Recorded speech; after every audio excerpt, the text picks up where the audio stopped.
Aprender a andar en bicicleta es una acción que no olvidamos por más que no la practiquemos. Aprender a hablar es una acción que depende de muchos factores y de sus contextos. La capacidad de comunicarse de manera clara es fundamental para nuestro desarrollo. Poder hablar con confianza es clave para establecer relaciones, expresar nuestras ideas, necesidades y alcanzar nuestros objetivos. Los trastornos fonológicos pueden afectar negativamente nuestra autoestima y capacidad para interactuar con los demás. Por lo tanto, ¿por qué es tan importante detectar y abordar distintos problemas del habla en la niñez?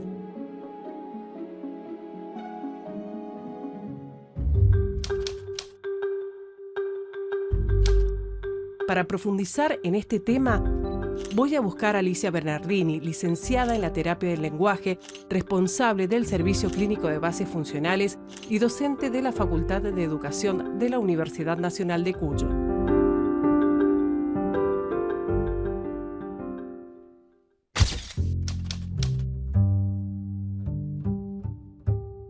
Alicia, hace 2 años atrás entraba al Servicio Clínico de Base Funcional Giovanni Rojas, un niño que en ese momento tendría 5 años aproximadamente, sí, 5 años, con serios problemas de habla.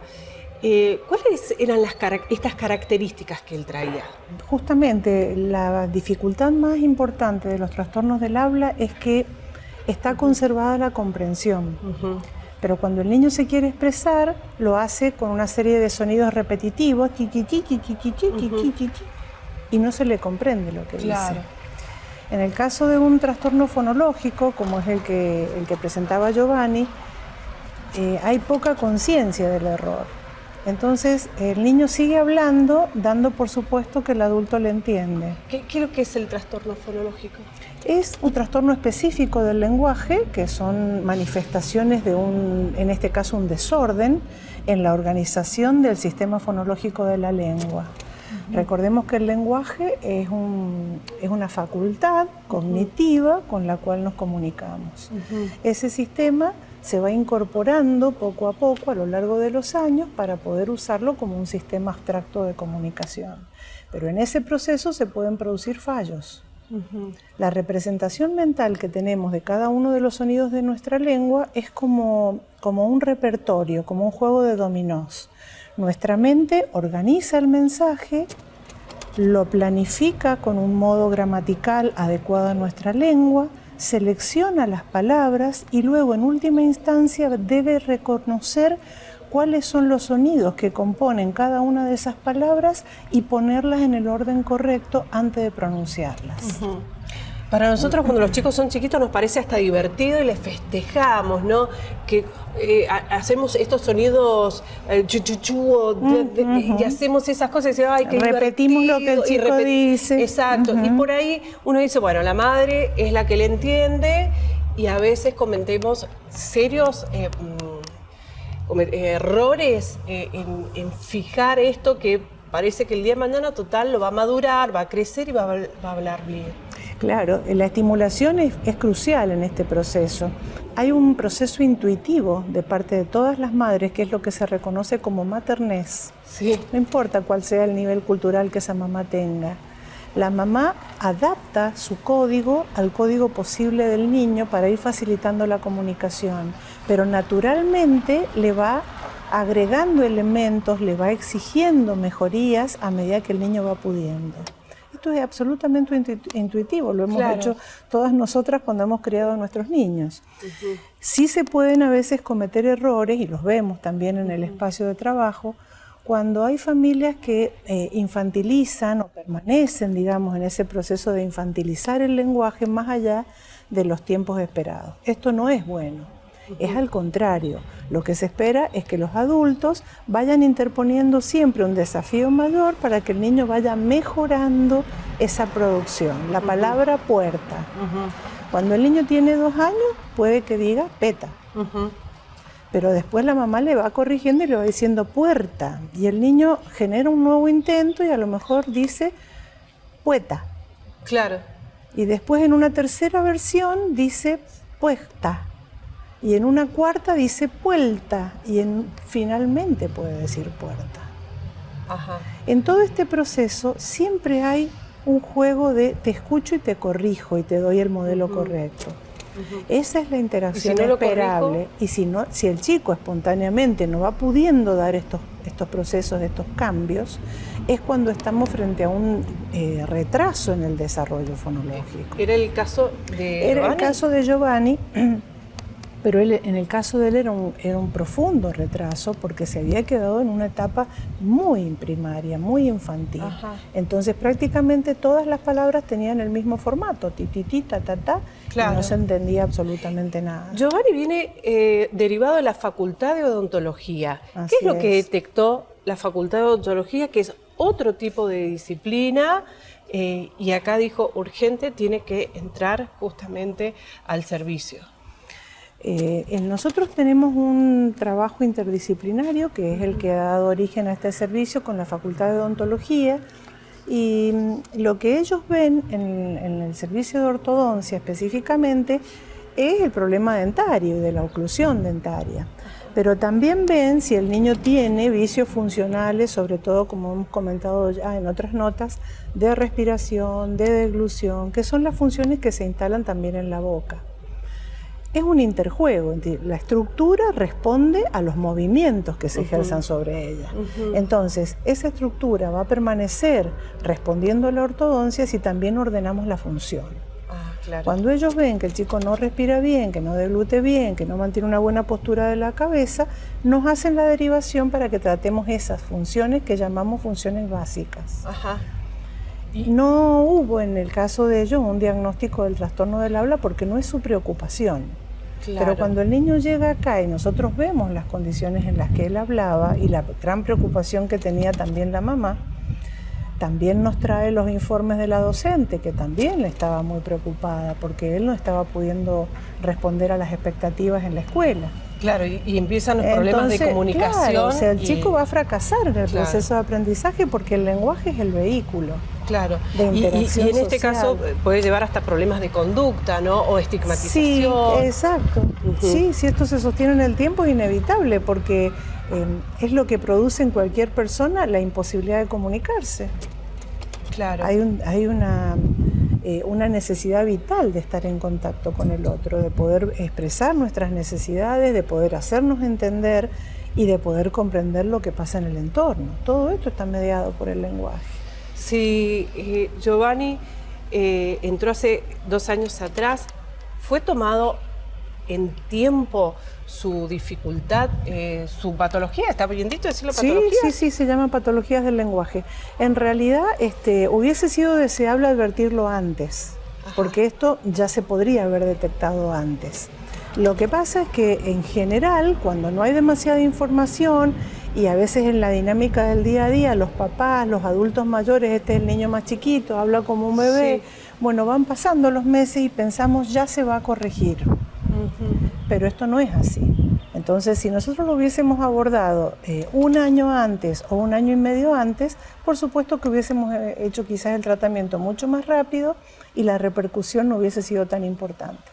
Afortunadamente tienen buen pronóstico este tipo de trastornos porque comprometen procesos periféricos. Desde el punto de vista intelectual, cognitivo, el chico tiene un buen reservorio. Entonces, haciendo un trabajo sistemático y acompañado con la familia, el pronóstico es bueno. Lo que no debemos hacer es dejarlo pasar más de ahí. Y no existe posibilidad en el caso de Giovanni, lo tomo como ejemplo, de que se retroceda una vez que esto empieza. Ya aprendió. Como la bicicleta. Ya aprendió, ya funciona. Entonces, lo que hay que monitorear ahora es que el proceso que corresponde a las etapas siguientes, que son las de incorporar mayor cantidad de léxico, incorporar la lectura, la escritura, que esto también se vaya produciendo en tiempo y forma sin dificultad. Vamos a seguir hablando sobre qué otros casos que involucran el trastorno del habla pueden atenderse en el servicio. ¿Te parece? Sí, cómo no, con mucho gusto.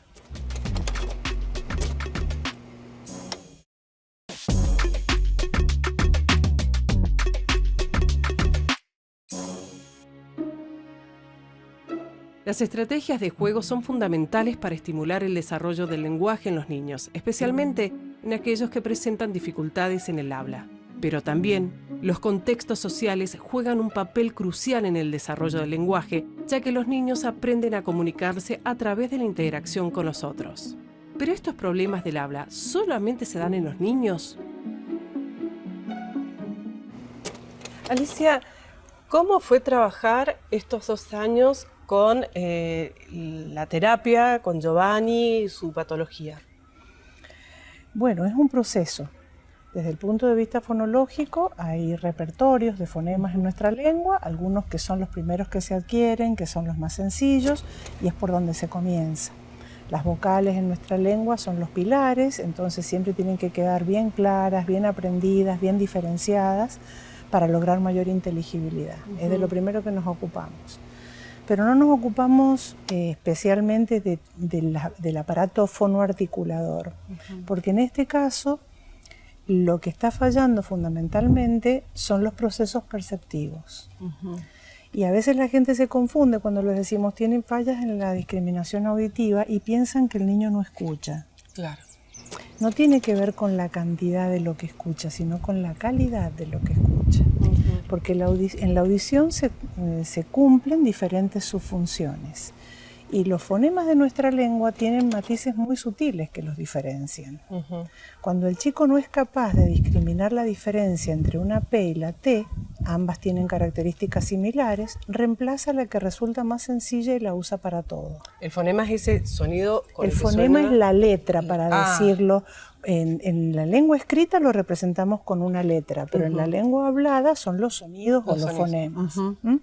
Entonces, esa es una representación mental que vamos construyendo a medida que escuchamos hablar a los adultos. Bien. Pero estos sonidos se diferencian, como digo, por rasgos muy sutiles. Y con Giovanni fue a través del juego, a través de videos. Casi todas las estrategias que usamos tienen características lúdicas en la medida de lo posible, porque es lo que hace que al niño le interese. Le proponemos algunos desafíos de competir entre lo que vos haces y lo que yo hago, y si lo hacemos así, después hacemos este resultado. Entonces, frente a esas acciones y el reescucharse a sí mismo, claro, que eso también los ayuda mucho, porque es una meta-reflexión. ¿Vos qué escuchás? A ver, decí pato, y el chico dice tato, y yo digo pato. A ver, ¿vos qué escuchaste? ¿Son iguales? ¿Tienen algún tipo de instrumento para...? No, lo hacemos a campo abierto, pero tenemos una sala que le llamamos la sala de los secretos, que es donde ellos se van a trabajar la parte auditiva, porque lo conveniente es que estén en silencio. Ah, mira. Así que realmente se escuchen a sí mismos y que estén muy concentrados en los sonidos que se estén trabajando. Dijiste lo hacemos. ¿Cuántas son las personas? Y bueno, tenemos 6 estudiantes avanzadas que trabajan con nosotros a lo largo de un año. Que eso fue lo más inesperado, porque nunca pensamos que las estudiantes que ya se están por recibir y están muy comprometidas con su proceso, estuvieran dispuestas a dedicarnos ese tiempo. Mira, y la verdad que siempre hemos tenido la respuesta de las estudiantes y es maravilloso, porque a nosotros nos encanta, ellas aprenden mucho, nos lo han manifestado así, lo disfrutan y trabajan muy bien con los chicos. Estaba pensando... ¿qué pasa si vos dijiste que, bueno, que se podría haber tomado a tiempo, pero dentro de todo se logró, él ya tiene autonomía respecto a su forma de hablar y puede reconocer los sonidos, puede reconocer esta capacidad de decir, bueno, lo estoy pronunciando mal. Exactamente. ¿Sí? Pero cuando no se toma tiempo y llegamos a ser adultos con estos trastornos del habla, ¿se puede corregir? ¿Cuánto influye, en el caso de Giovanni, en la patología que él tuvo, el contexto?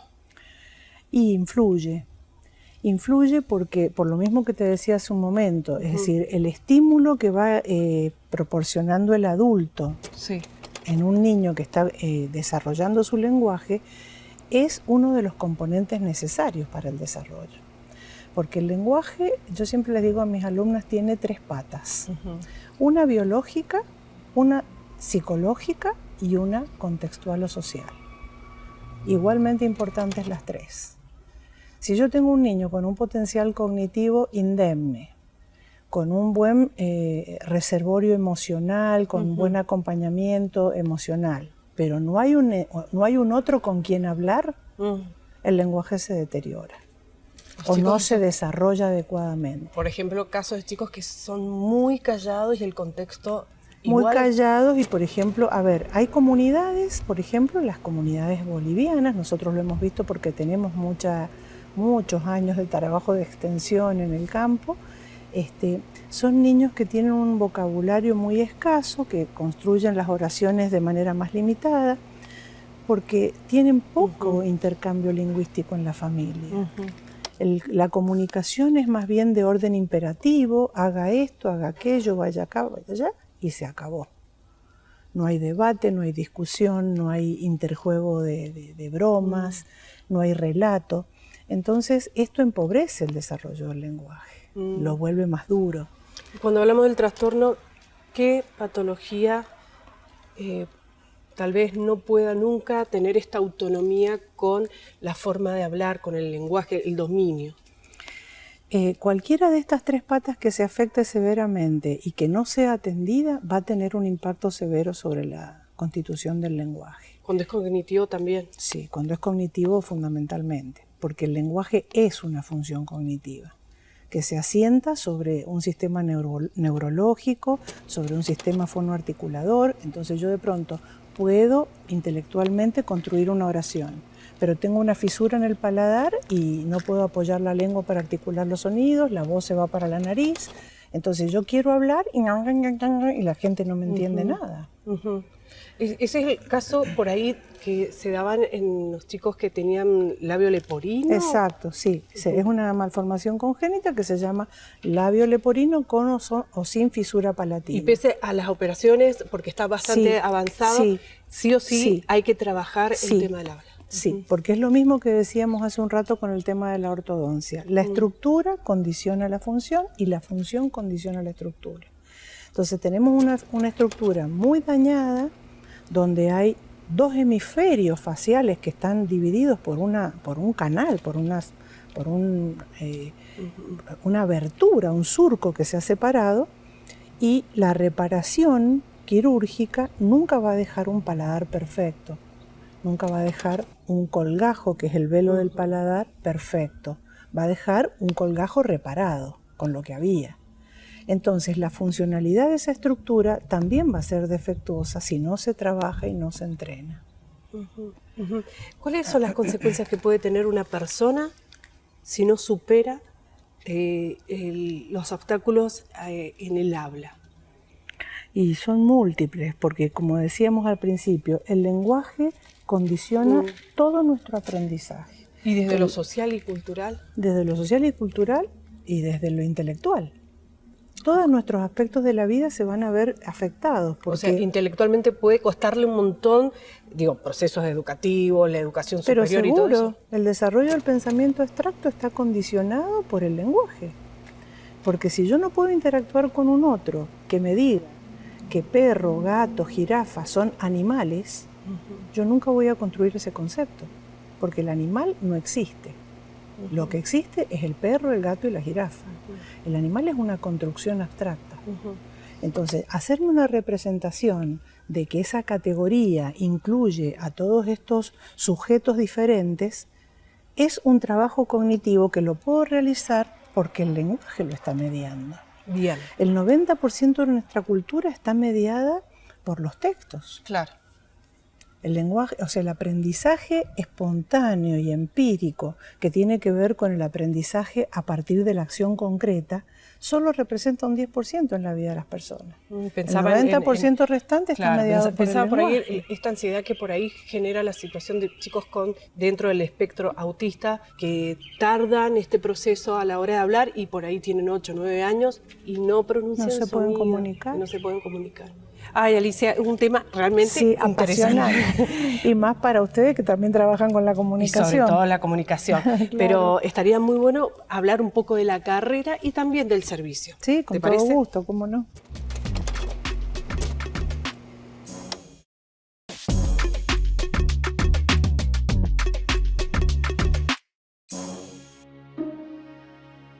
Giovanni fue atendido por 2 años en el Servicio Clínico de Bases Funcionales de la Facultad de Educación, con la ayuda de docentes y alumnas de años avanzados que dedicaron muchas horas en la aplicación de diferentes terapias y procedimientos para que hoy el niño sea autónomo en su capacidad comunicativa.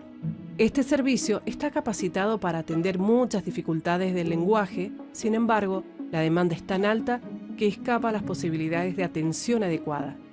¿Qué debe suceder para que se puedan atender todas las problemáticas?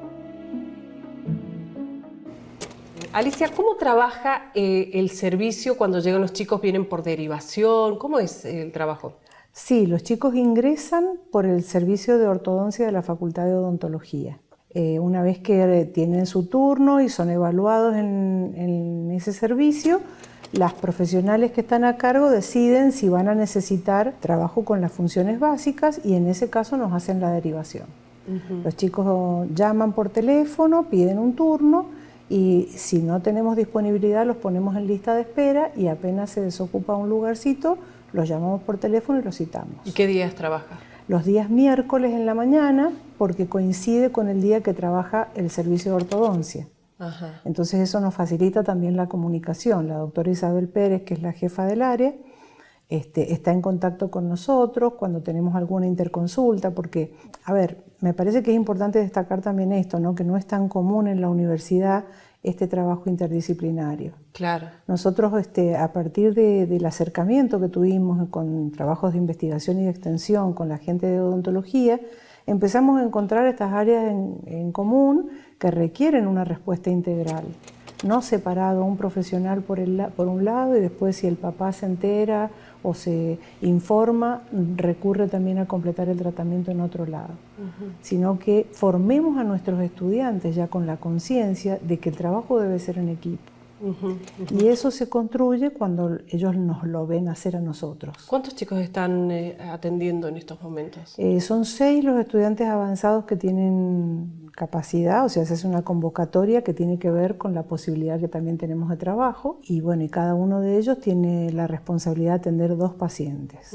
¿Esto es independiente de prácticas? Sí, esto es una actividad de extensión para ellos. Ellos reciben una pequeña beca para los gastos de transporte y demás, pero el resto del tiempo, porque no solamente se trata del tiempo que trabajan acá, ellos tienen que hacer una supervisión virtual de ese niño durante la semana y además tienen que preparar el plan de trabajo. Tienen que estudiar, Claro. Nosotros una vez que terminamos la atención tenemos 1 hora más que es un ateneo.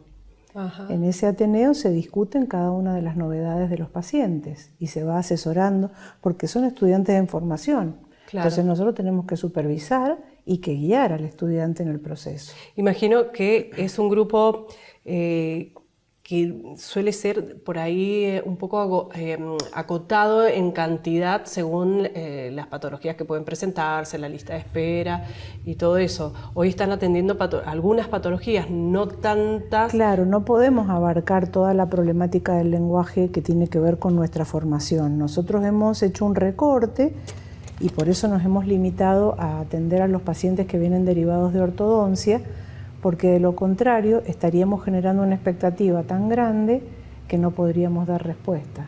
¿Cuál sería el ideal de la atención? El ideal yo creo que es difícil medirlo, pero pensemos que los hospitales públicos y los espacios de atención pública prácticamente no cuentan con estos servicios. Los únicos, creo que en el Hospital Noti y no sé si en alguna otra clínica puede haber este tipo de servicios y están desbordados. Claro. Entonces nosotros sabemos, porque cuando vamos a una escuela solamente nos llueven las consultas, entonces la necesidad es inconmensurable. Hay muchísima problemática sin atención, pero ante la posibilidad de no hacer nada, dijimos, bueno, será un granito de arena, pero bueno, nos vamos a limitar a este tipo de atención y si en algún momento podemos crecer, vamos a ir abarcando más para generar una respuesta más amplia. El crecimiento depende de lo presupuestario, ¿cierto? Depende de lo presupuestario en el sentido de que si no hay profesionales que estén dispuestos a donar su tiempo de trabajo, hay que contratar, porque la limitación más fuerte que tenemos es el recurso humano. Claro.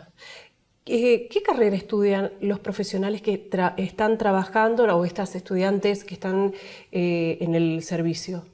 La carrera es la licenciatura en terapia del lenguaje. ¿Y cuál es la diferencia con la fonoaudiología? Bueno, esta es la pregunta del millón, siempre un tema de discusión.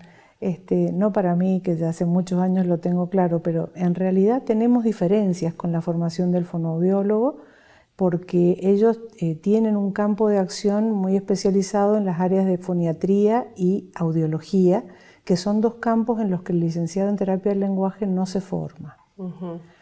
Pero básicamente creo que tiene que ver con la ideología académica la diferencia. Es decir, nosotros estamos posicionados en una mirada respecto de la atención del lenguaje como una función cognitiva donde se requiere una profunda formación psicolingüística, una profunda formación neurolingüística, es decir, concebimos al lenguaje como una función multifactorial. Nos hemos corrido del modelo médico. Claro.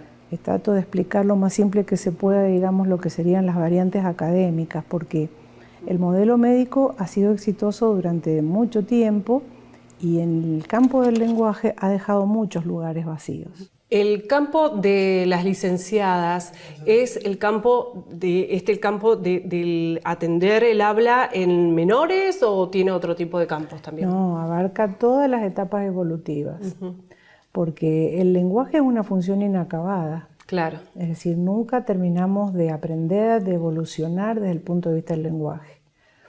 Y a su vez, esa evolución que podemos o no propiciar con respecto al lenguaje favorece nuestro crecimiento cognitivo, amplía nuestra mente. ¿Imaginabas que la universidad pública podía dar este tipo de servicio? Sí. ¿Es un deber? Sí, es un deber. Sin lugar a dudas es un deber, porque yo por lo menos lo vivo así, porque soy un producto absoluto de la escuela pública, desde jardín hasta la universidad. Entonces creo que recibimos un presupuesto, recibimos una confianza, recibimos un voto de parte de toda la comunidad, y muchos de esa comunidad no reciben nunca, no acceden nunca a la universidad. Entonces esa parte de la sociedad es la que más merece que nosotros devolvamos. Bien. Bueno, Alicia, muchísimas gracias. Al contrario, por habernos recibido, por habernos mostrado este servicio tan importante para la comunidad en general, y sobre todo lo importante que es saber hablar bien. Así es, poder hablar y poder pensar en palabras. Así es. Bueno, muchas gracias. Muy agradecida yo también. Gracias a ustedes. Un habla clara y efectiva nos permite conectarnos con los demás y alcanzar nuestros máximos potenciales. La comunicación es esencial para la vida en la sociedad. Al dominar el habla podemos abrir puertas a nuevas oportunidades y experiencias tan importantes como andar en bicicleta.